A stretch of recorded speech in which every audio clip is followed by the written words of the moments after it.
is very easy to be stoic because stoicism lends itself well to lack of judgment, right? If you can keep a cool face, play everything cool, stay calm, stay neutral, stay even, not admit when you're scared, not admit when you're mad or know how, you can live there. You can survive there socially and emotionally. It's a dangerous place to be in a marriage, though. We talk a lot in this community about the invisible load, the mental gymnastics women do to keep the family afloat. But there is another invisible force at play in our relationships, one we rarely talk about because oftentimes it looks like silence. It looks like your partner shutting down during an argument. It looks like stoicism. It looks like them, quote unquote, checking out. For a long time, I interpreted silence as apathy. And I thought, if he cared, he would engage. If he cared, he would fight back. If he cared, he would fix it or do something to show me that he cares. And that narrative in my mind has played a really detrimental role in my relationship. But what if that silence is not a lack of caring? What if it's a survival mechanism? Today, I'm sitting down with Noah Thomas. You might know him as Big No No on YouTube. He has built a massive community by being radically honest about his mental health, addiction, and currently a battle with advanced cancer. We're going to dismantle the story that men don't feel as deeply as women. And by the end of this hour, I promise you'll leave with 3 concrete things. A name for the feeling. We'll identify the hormone dump, the physical chemical flood that happens in your body before your brain even knows that you're upset. 2, a script you can use this week, and it's a simple reality testing phrase. My partner is not a bear. And 3, one tiny practice, a specific breathing technique that Noah uses to move from his lizard brain back to his human brain in less than 60 seconds. And I wanted to have this conversation because in my own marriage, I have struggled with the tension between controlling and witnessing. There's a moment in this episode where Noah talks about magical thinking, and it's the idea that we can control outcomes that are actually not in our hands, or that we are responsible for other people's emotions. And I realize that so often when I'm frustrated with my husband, it's because I'm trying to manage his experience to make myself feel safe. And I want him to do it my way, on my timeline, because the messiness of him figuring it out feels dangerous to me. I shared with Noah that my husband often just wants the room to make mistakes, to be messy without my judgment. And I realized that by trying to save us from that mess, I was actually robbing us of intimacy. And I still do. It's something I have to actively work at every day. And healing doesn't come from a perfectly curated relationship where no one ever says the wrong thing.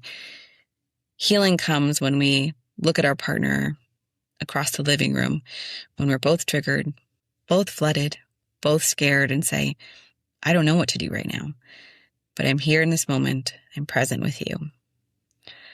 Noah Thomas is the perfect guide for this terrain, not because he's a guru, but because he admits that he is deeply flawed and troubled and open about creating a dialogue around those messy moments of life. If you've ever felt like you and your partner are speaking different languages, or if you're tired of the stoic mask that keeps us lonely but in the same room, then this conversation is for you. Let's get into it. Welcome to Rooted Exchanged. Noah, thank you for being here today. Yeah, Rachel, I'm really happy to be here. Congrats on starting this new podcast, and look forward to seeing what we talk about. Thank you. Today, I really wanted to spend some time exploring the invisible weight that women and men carry.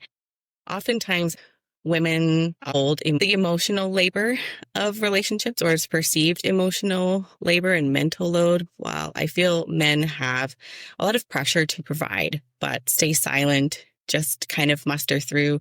So understanding these roles is vital for our well-being as individuals, but also our well-being as we navigate relationships as partners.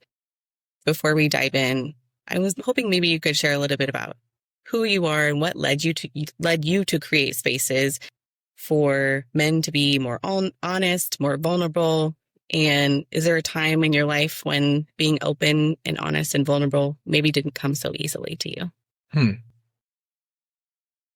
Yeah, great question. So for those of you watching, I elected not to hear any of these questions in advance. I thought that would be more suitable to my personality, just to think about it on the spot and to have the opportunity to process real time. So my name is Noah Thomas, and as it pertains to this conversation, I have a YouTube platform called Big No No. And on that platform, over time, I've amassed about 175,000 subscribers. And I bring that up not to say that it makes me particularly special, but just to say that over time, my proclivity to expose vulnerabilities within myself and difficult life situations with mental health, with addiction, I'm now currently battling advanced cancer, has connected me and related me to a lot of people, namely men, but not exclusively, in a way that sort of proves the idea that most of us are thinking what some of us are saying. And I very much believe in testimony. And so when you ask me like who I am, I think I'm just someone who, out of sheer fear of isolation and out of this misguided idea that I was terminally unique when I went through a mental breakdown in my mid-20s, I suffered from clinical depression, anxiety. This experience led me to be hospitalized for a time, lots of psych meds, and just a lot of confusion. And when I was the most scared and the most certain that there was something uniquely wrong with me and that no one else understood, I had the instinct to get on YouTube very impulsively and just say, I'm scared. I think this depression will probably ultimately take my life. Is there anyone out there that's ever been through this? I don't know what to do. And that just created a dynamic of me turning to the internet and being honest and being truthful, which all honestly helped with me learning to be more responsible with how I communicate with people in my real life. And it eventually became kind of like a business of telling the truth, which in some respects was good. In other respects, I've had to learn to create more boundaries. But ultimately, it's been very helpful because people did reach back. And I did quickly find out that what I was going through, while painful and difficult from like that depression standpoint, where all of my online presence started, I wasn't the only one going through it. And people often, myself included, still just want to know that they're not the only ones thinking or feeling or doing whatever's happening to them, particularly if it's the first time. You know, you were talking about feeling very alone, but even in that act of going on to YouTube and putting yourself out there, it's a very vulnerable act. I think maybe a lot of people would consider that even brave to say the thing out loud. What brought you to that moment to feel like that was your only option? I wonder if part of it was that I think a lot of us, when we tell someone the truth or a version of the truth of what we might be experiencing, many of the people that are hearing our story or a version of our story, whichever is most true, there's a desire in us to fix other people. There's a desire in other people to come up with solutions when maybe what would be more appropriate would just be to listen. And I think the internet initially created a barrier as far as my ability to just say what I was thinking, but not worry about perhaps anyone retorting with, well, just do this, or this will fix that, or you're going to be fine, or maybe something that might limit my ability to tell the truth. When it comes to like my life before expressing that to the internet, I think I was always invited to openly share. I just have gained more confidence on how to do so in a way that was useful and practical. Seeking some alignment or validation that you are not alone without needing to feel the act of let's fix this. Yeah. Is that really, a common theme in how you think maybe men want to experience being able to be vulnerable, is to be able to say the thing without having something attached to it of what's wrong, different? I really, really do. I mean, it's something that gets trivialized and maybe even spun in a comedic way in television and in movies and in literature. The guy will not want to say the thing because he already thinks he knows what people are going to say back and he doesn't want to bother people. Really, I think what might be the most valuable is for someone to say, that sounds hard, and or, hey, I've actually had a similar experience. You're not by yourself. Yeah, it's one of the questions that I keep thinking about for this community of women, as we're navigating through different parts of our lives, different seasons, transitioning to motherhood, Yeah. and thinking about how the relationships change or don't change with our partners. I think that there's a lot of things that fill the space, and being able to have an honest understanding or dialogue around how can we support our male partners Yeah. and have that discussion without creating more shutdown as part of that honest discussion, and creating a safe space. What you've done online with your followers is be able to create a healthy dialogue that doesn't feel the need to fix. And I think a lot of women desire that, right? We want to create the space where our partners can be vulnerable. So thinking about how can, not enable our partners, but be a support system that actually creates that space for men. I think in marriage and in long-term relationships, especially ones that have potentially some bad habits early on when we're like younger, or at least the relationship in principle is younger as far as how long they've been together, but both can be true. You can get together young in age and be young in relationship. Yeah. I think remembering for me personally that there's a lot of power in saying, I don't know what to do here. I don't have an answer here. I'm a little overwhelmed here. I think I'm a bit scared here. Here's what I'm actually thinking. I don't know if these are good thoughts. Here's what I'm feeling. I'm not sure if these are reasonable feelings. And then as a partner, whether it's my wife telling me this or me saying it back, just to say, hey, thank you for telling the truth. Thank you for saying you don't know. Maybe I don't know either, but we can go from here, right? For me, the more I've been able, and this is still something I'm working on, and I'd like to work on it quickly. I really do have advanced cancer, and I'm trying to make sure I figure out exactly who I am. I like the idea of potentially passing away, being who I was always meant to be. And I think something that I want to do more and more is admit when I don't know something, and I need help, and I'm very open to feedback. And there's a lot of power in that. So I certainly think that it's a great place to start, to have the courage to tell your person that you actually have no answers and you have no clues, and you just want to say that out loud.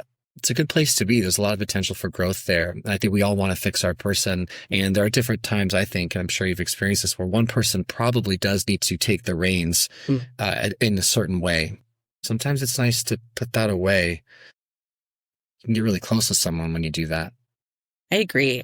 The more conversations I have with my partner and with friends like you, I think that there is a misunderstanding that men actually do know what they want or what they're feeling, but it comes out sometimes it's expressed differently because it's not societally acceptable, or that fear maybe sets in and evolves into a different emotion to show up as a provider. How do you think about that? Yeah.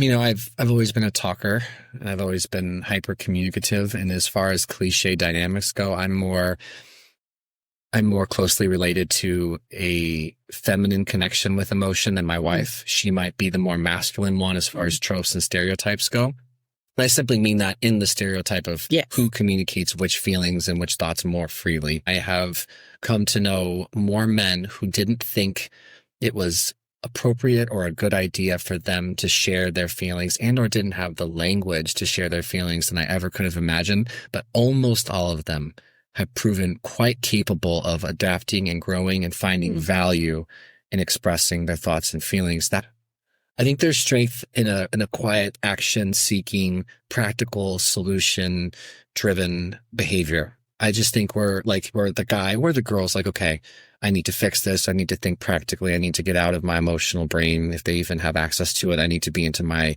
functional, make a list, get it done, take care of business. I think there's value there too, but swinging the two and balancing the two is hard. Yeah.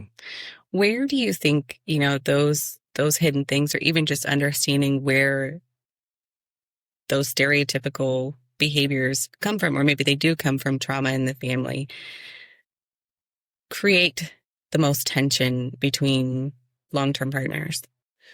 Yeah, I think we're mostly all pretty sensitive to how people respond to telling the truth. It is very easy to be stoic because stoicism lends itself well to lack of judgment, right? If you can keep a cool face, play everything cool, stay calm, stay neutral, stay even, not admit when you're scared, not admit when you're mad or know how, it's, you can live there. You can survive there socially and emotionally. It's a dangerous place to be in a marriage, though. Yeah. And there's a lot of responsibility as a husband and a wife, I think, or a husband and a husband, or a wife and a wife, to be thoughtful about how we respond to people's vulnerability in a relationship, even if we think they are out of their mind. In our minds, like we hear them, we're like, whoa, they're off base here. They don't maybe know it. How you respond to it really matters. I think some guys potentially take that a lot more personal than maybe some girls. And I put huge caveats there. I don't know if that statement's true. I just wonder it. Because I think guys play tough, but are quite sensitive, quite hiddenly sensitive. And it usually comes out in demonstrative ways. But guys are sensitive. Tough guys are quite sensitive too. Thinking about your subscribers and your audience, it sounds to me like there's a lot of men who just want to verbalize the thing, know that there are other people out there. Do you think that is the same ask in a marriage, that it is to just put the emotion, put the concern out into the air and let it hang for a little bit? I think, what popped into my head when you asked that question is a big question, is a deep question. I think some couples struggle with conflict and see conflict inherently as bad, or only know one style of conflict, where maybe there's a lack of imagination at how useful that conflict could be if it's rooted in a mutual desire to actually learn something about each other, or a realization that we don't know each other as deeply, as perfectly as we maybe think if any amount of time has passed, right? So I think men and or anyone who's driven to certain behaviors that are less emotionally developed, like I know how to tell you what I'm thinking and feeling, and I'm pretty sure I know where it comes from and why I'm saying it and all that. I think men probably would appreciate a little room to be messy about it. And I'm sure women would probably appreciate men to be more patient with their own expression and not try to fix it or be practical or undermine the fact that some women are more in touch. And I think in my lived experience, that is very true reality in the conversations and conflict that I have with my husband. I think he wants to be able to make mistakes and have that room that I'm not being judgmental. And also I want to make sure that our family is taken care of, and that I don't have to do all the thinking for our family. From your experience, do you have any thoughts or advice for folks who are going through that moment of conflict, that, reconnecting? Obviously therapy is a great tool, but just in that moment of having an open dialogue to soften towards each other in that moment of conflict. Yeah, I think that's a wonderful question, a very profound personal reflection. Something that's helped me with Jessie, my wife, is to have the assumption of goodwill with her at all costs. Always give her the assumption of goodwill. Do my best to never take what she says personal or how she behaves personal. Don't make her lived experience an indictment on me. There's something called magical thinking, which I know you know about, and it's really, really bit me in the ass over the years, thinking that I control things that I don't, or I'm involved in things that I'm really not, or I'm the reason things are happening when I'm really not. And kind of, I think just, I have failed so many times in my life, and I have made so many mistakes. And I've just been beat up by life enough to, at least in principle, want to give my wife so much leeway to sort out her lived experience and remember that it's her first time being alive. It's my first time being alive. It's our first time being married. It's our first time going through a struggle in a marriage or whatever comes. I just try to go on remembering what it was all about anyway. And I want her to give me that same grace. And then a more practical answer would be that we have to stay calm. And if we can't stay what I have come to know as charge neutral, then we have to break away until we can, because I don't blame anything on her when I get activated or triggered. And when I use those words, I mean hormonally. Like, I'm not a big fan of you made me feel this. I didn't like how you made me anything. It's more like, something was said or something happened and I felt this. I wonder why. I'm a big believer in charge neutral behavior. But I'm also like just a big believer in remembering why you got married to begin with and why you shared your life with them to begin with. And if I can recognize my fallibility, how can I not recognize it in her? And it doesn't dismiss behavior that I don't think is acceptable, but it just gives us space and like, all right, we got to work on it. Yeah. I love this person. I want her to love me, and I'm deeply flawed. Does that make sense? It does. Yeah. And I really like what you were just talking about, and just, well, coming from the perspective of being really kind and assuming the best in each other. I also think that a stopgap for a lot of people is being able to come back to your thinking brain, your rational brain in those moments, and actually taking a little bit of space away. Is there anything, aside from coming from that place of good faith, that your person is not attacking you, really being able to see the situation for what it is, to be able to have that conversation and then come back to it? Outside of the thought of goodwill, how do you physically deal with your body and your brain and the situation when it's happening? Yes, I think people react very quickly, and that hormone flood comes very quickly. Yes. And practicing and training your brain to not be reactive in that moment, and then identify the feeling that is attached to it versus the hormonal flood that might say, you did something that hurt me. How do you separate that to say, I feel hurt by this? Yeah. Think tanking this conversation. And this is more like, what are the actions that I might use? And I have a few. One, I believe in box breathing, right? Like, can I get out of my prefrontal cortex, can I get out of my lizard brain and back into my prefrontal cortex? And for me, when I have a hormone dump, when I'm activated, triggered as a cliche term, I have to quickly stabilize my central nervous system. And so I can slow my autonomic nervous system down. I can usually think more clearly. So I do box breathing, but sometimes I have to excuse myself to do the box breathing. It almost sounds silly, but there are certain therapy tools that work, and there are certain tools that read well. Yeah. For me, taking a moment to breathe, usually I tell Jesse this. I'll come back to the box breathing, but I'll say, my brain didn't like that. And I'll separate me from my mind, right? My mind from my brain is what I call it. I do this all the time. It helps me with ruminating personally when I'm obsessing about something. I'll go, like my brain's obsessing about something. I wonder why it's doing that. Or I'll tell Jesse, I just had a hormone dump. My brain didn't like that. I'm not sure why. And if I need to, I will actually just step away. Box breathing is breathing in for 2 to 3 seconds for me through my nose. It's holding it for 2 to 3 seconds. It's exhaling through my mouth audibly, like for 4 to 5, it's holding for 2 to 3, and I rinse and repeat 2 or 3 times. It's wild how calm and clear you can get just by doing that. So box breathing. And then the next one I'll bring up is something known as Triple C.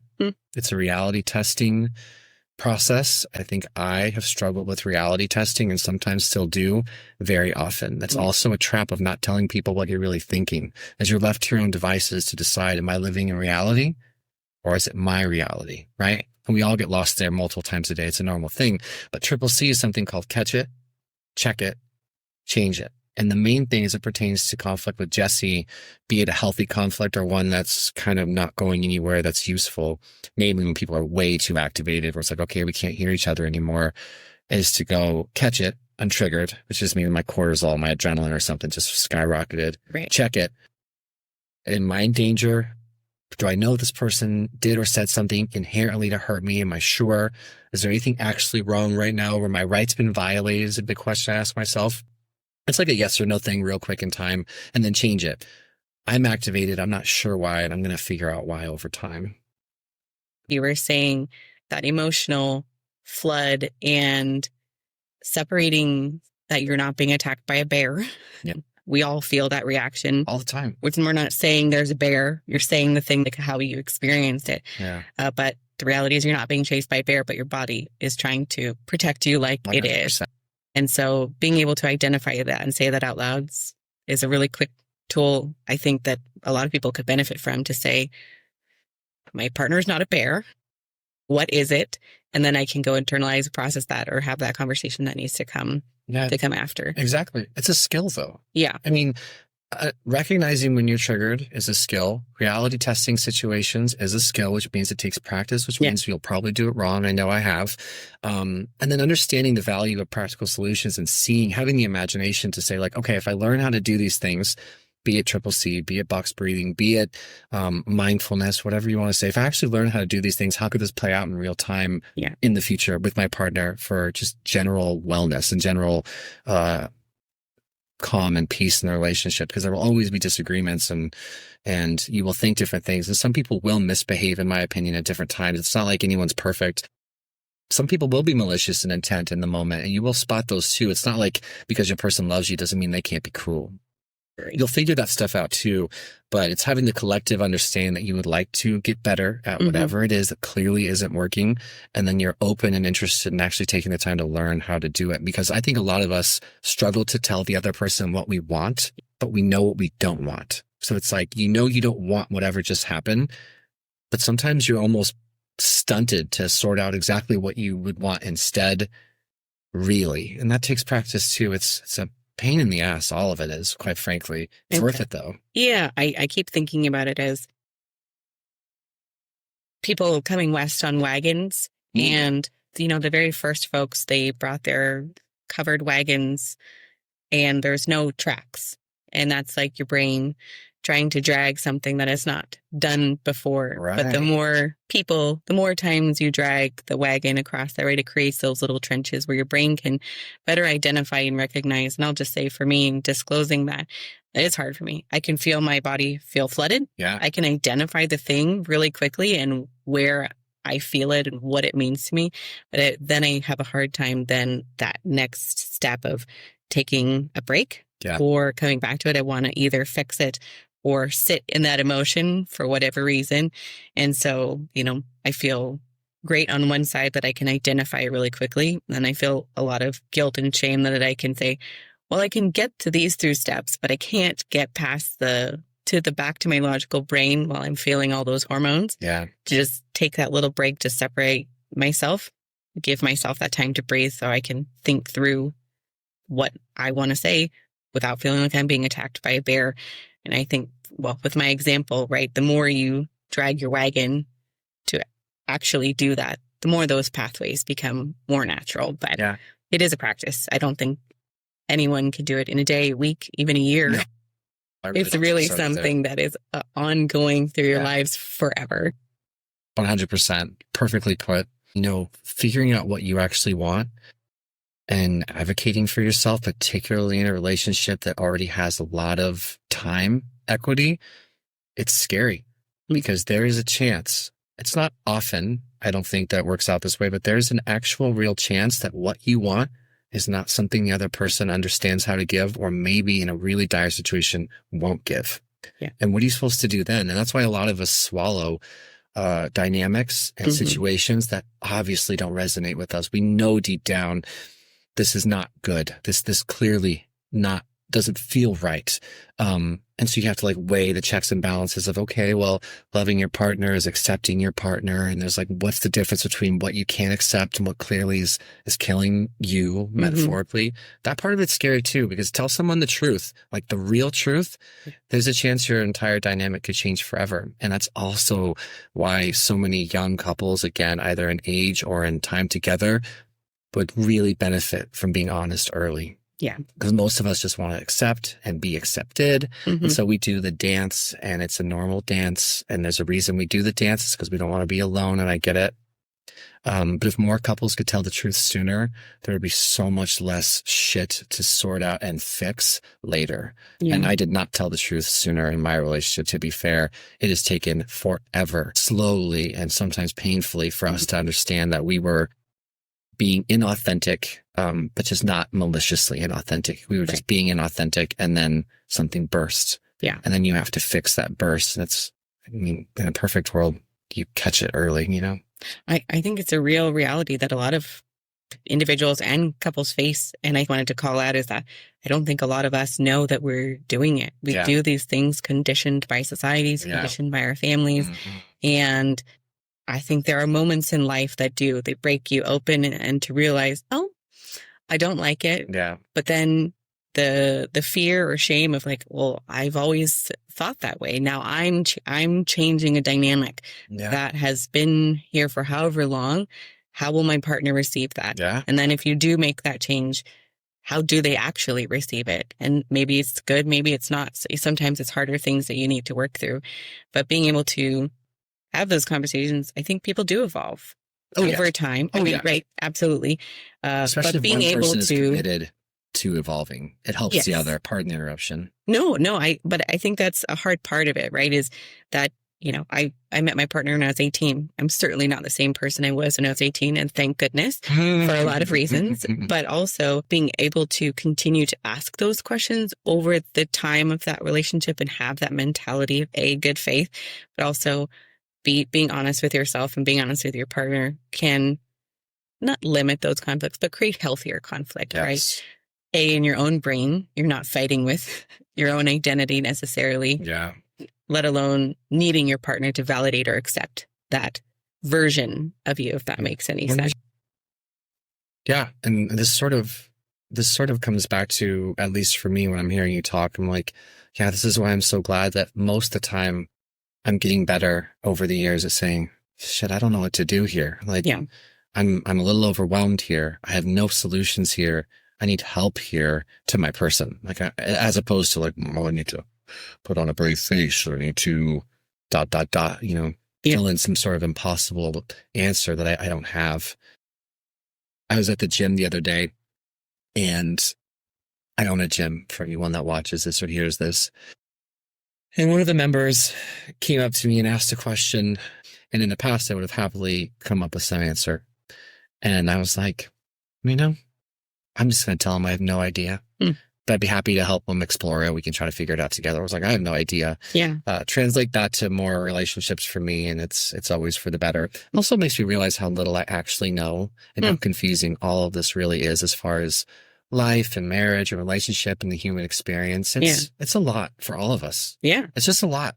So how does that strengthen you? You know, do you feel like being vulnerable creates an opportunity to be a stronger version of yourself?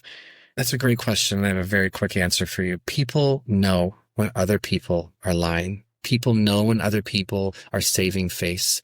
You might not know where or how or what exactly is going on, but everyone can sense when someone's full of shit, even if it's a little bit or a lot of bit.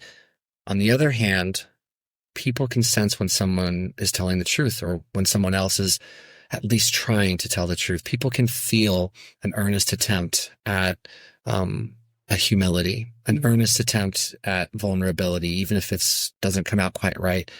And it usually softens people to other people. It usually tells the person you're being vulnerable to that they are safe to potentially tell you the truth also. And we all know that moment with another human being. I think sometimes it happens quicker with our friends than it does with our relationships. Not always at all, because some people sincerely have like vibrant, let's talk about the things no one talks about conversations with their partner right off the bat. Other people, I think you like mature into it maybe. But you know when someone just said something that was true, and you know when they said it without any expectations, without a goal. They don't want anything out of you. They're not trying to manipulate you. You can feel it, and it feels good. It's usually charging. You know, people that bring you energy. Yeah. And you know, people that take energy from you. And usually I think the give and take has a lot to do with how authentic they're being with you or how in touch they actually are with themselves. To answer your question, yeah, it's incredibly empowering to tell the truth, or at least your best attempt at telling the truth about what you're thinking, what you're feeling, or how lost you might be, because most people will reciprocate it. And then you have a chance to connect. And when we're both on the same level, solutions just naturally appear. And pretty soon people are being more real, more kind, more gentle. And then you're growing, and then you're learning. And then that thing you didn't know gets put in a box, and you just tackle the next one. Yeah. I find a lot of times in my relationship, I try to be the more vulnerable to invite that space for my partner. And you mentioned that you hold a little more of that feminine energy in yours. Do you ever adopt that? Like, well, if I model, I demonstrate vulnerability to you, maybe you will mirror it back to me. How do you break out of that and actually invite your partner, man or woman, into that conversation to be vulnerable with you? I think you share vulnerably, or I share vulnerably without expectation that she'll respond right away.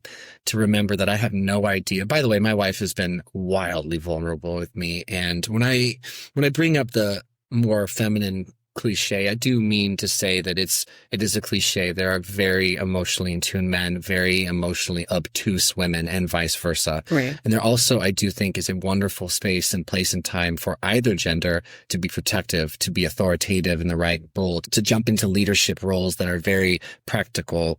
Again, either gender. To be clear, I really do see that hat is quite capable of switching partners at different times. But I think for me, I have to remember that my wife doesn't owe me anything when I open up to her. And if I really struggle with how she responds to it, then I can explore what that is and then tell her what I want and why I want it, make sure I'm clear about it. But to remember that what dreams may come from vulnerability, and can I be vulnerable without there being a side agenda to get something back? Can I have the presence of mind to understand that me planting the seed of sincere vulnerability, or at least the attempt, could lead to a breakthrough for my partner a year from now, 4 months from now? Who knows when something will click? Have you ever wandered into something that clicks for you and go, whoa, I've been running uphill on this issue for a long time, but something just happened. Like something just made sense to me. I don't always know where the process started, but the seeking of it is usually the important thing. Yeah. A practical example for people listening or watching would be like dietary changes, right? If you can toe the line with how you want to eat, why you want to eat, and what your relationship might be with food and health or whatever, if you can toe the line in spite of a partner who has a completely different line, we are often amazed at how that influence slowly and eventually starts washing over our partner. But if you expect your partner to change when you want to change, when you're ready to change, I think I have often been in for a serious, serious bit of emotional pain because their timeline isn't my timeline. In that moment of control or needing that, I think when the letdown happens, you are more easily not manipulated, but easily to give into that because it's inauthentic to your partner. There's something attached to it when you're forcing something that's also forcing something in them versus having that natural moment where I'm making good choices or I've made a change for myself without expectation of you, for them to desire to come along in that journey that just feels more authentic, that doesn't create that moment of tension in the way that it would and the opposite. Yeah. And I wonder, well said. I wonder if you've experienced this too, but I've been excited and wanted to change a great many times. And I have adopted new behaviors and new ideas and new paths many a times, and then receded into old behavior many a times. Yeah. And so I think part of my learning curve with my wife has been that she has seen me wrestle with my demons or try to improve or overcome or grow. And then she's seen me fall back into things that have not served me. And that inconsistency has not exactly played out well for when I am being more consistent, her ready to jump on or being more prepared to potentially adopt some new behaviors or jump on the train. Yeah. Because she's watched me do the whole dance to the point where she may be numb to it. Now, that's a very me specific thing for anyone watching or listening. And you already know this. I'm a recovering alcoholic. I'm a depression survivor, and I'm an inconsistent behavior person. So one of the things that relationships thrive on is consistency in the right ways, healthy, consistent behavior. So you can come to know what to expect from your person. And I haven't always been able to do that for my wife. And so when I've decided and been compelled to and or just fallen into change that could potentially be healthy, my partner often is not overly impressed, probably relieved, but also maybe numb, So for me, I know it's been like, I need to do what I'm doing for the right reasons and focus on myself unless I'm being harmed. And I can identify that my partner is causing harm. And then you go from there. Yeah. And then eventually, and I've found this to be true, her life can change in ways that are similar to mine and mine to hers when she's on a journey that clearly something good's happening and I just want to be a part of it. Yeah, I do find that similarity in things that I've tried to do or changes I've tried to make in my life. Coming from the background that I did, I struggle with a lot of people pleasing. Mm-hmm. And really what that is actually a focus on everybody else's emotion in the room and kind of abandoning the things that I know to be true to be able to keep that homeostasis, which is very unhealthy in a lot of ways. but brings a lot of peace in the moment for the people you're in the room with. As part of that, I think I struggle with a lot of consistency in that is I can do a lot of things on my own, very independent, very motivated and very driven. And also I want my partner to feel included in that. And that is a challenge because my partner, so you're talking about maybe that's not their journey and they don't care. They want to support you. It's just not in the way of your mind and how you're playing that out. Yeah. And being able to stay in that parallel track with you when it's not their dream, it's not their vision, it's not their goal, is very difficult. And also that makes me feel guilty for bringing that on. And those triggers of people pleasing or feeling like I'm not doing enough because then they would want to support me is a belief that I have been really working hard for the past few years to shift that.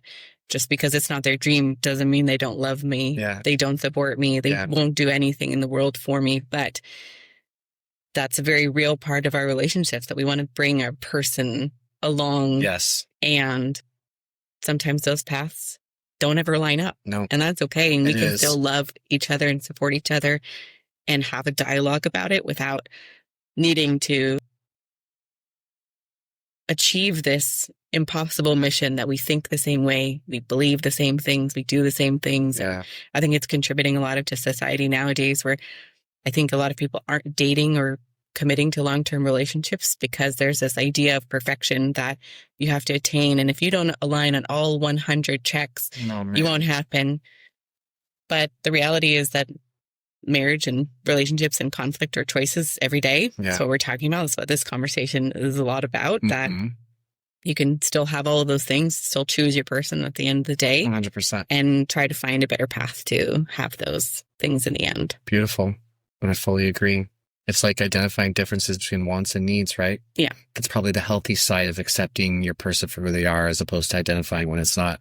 Yeah. That was wonderfully put, and I fully agree. If there's one thing to kind of close out the conversation about inviting your partner in and being vulnerable, from your experience and hearing from the men on your channel, is there one piece of advice or something for folks to ruminate on how they can invite that healthy dialogue and vulnerability into their relationships? One piece of advice. I'm trying to think calmly about what's been the most impactful for me.